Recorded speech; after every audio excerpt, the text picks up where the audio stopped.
छत्रपती संभाजीनगरमध्ये काँग्रेसकडून आंदोलन करण्यात आलं। शेतकऱ्यांच्या विविध मागण्यांसाठी काँग्रेसने आंदोलन केलं। खतांसाठी शेतकऱ्यांची हेळसांड काँग्रेस आक्रमक झालेली आहे। संभाजीनगर जालना मार्ग आंदोलकांनी अडवलेला आहे। संभाजीनगरच्या केम्ब्रिज चौकामध्ये काँग्रेसकडून रास्ता रोको करण्यात आला। मुख्य मार्ग अडवल्याने वाहतुकीवर मोठा परिणाम झाला। खासदार कल्याण काळेंच्या नेतृत्वामध्ये काँग्रेसने हे आंदोलन केलं।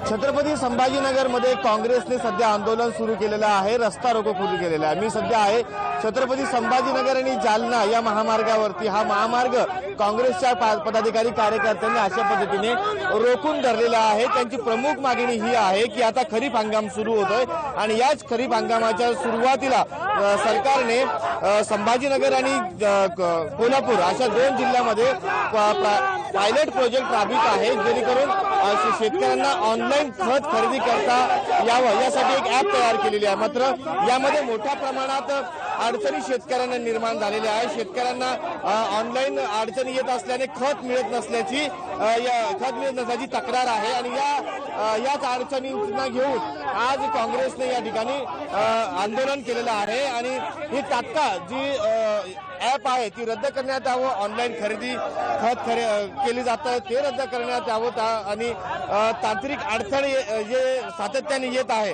ते कुठेतरी थांबवण्यात यावं, जेणेकरून आता न करता ते जर पायलट प्रोजेक्ट राबवायचा असेल तर तो नंतर राबवावा अशा पद्धतीची मागणी घेऊन या ठिकाणी खासदार कल्याण काळे यांच्या नेतृत्वात या ठिकाणी आंदोलन केले जात आहे। 15 दिवसापासून सरकारला विनंती करतोय की ते ॲप वापस घ्या आणि शेतकऱ्याला रेग्युलर खतं द्या, परंतु ते खतं द्यायला तयार नाही। अशा परिस्थितीमध्ये आम्हाला रास्ता रोको करायची वेळ आली आणि दुर्दैवाने अजूनही आम्हाला त्यांनी खतं द्यायचं ठरवलेलं नाहीये। म्हणून खरीपाच्या सीझन मध्ये शेतकऱ्याला ताबडतोब खतं मिळावे याच्यासाठी आम्ही आंदोलन केलं। तुमचा इशारा काय असेल तुमचा? आमचा इशारा सरकारला एकच आहे, जर उद्यापासून हे ॲप बंद नाही केलं आणि शेतकऱ्याला खतं नाही मिळाली तर आम्ही उद्यापासून मंत्र्याला रस्त्यावर फिरू देणार नाही। कॅमेरा पर्सन अमोल मी सचिन जिरे, पुढारी न्यूज, छत्रपती संभाजीनगर।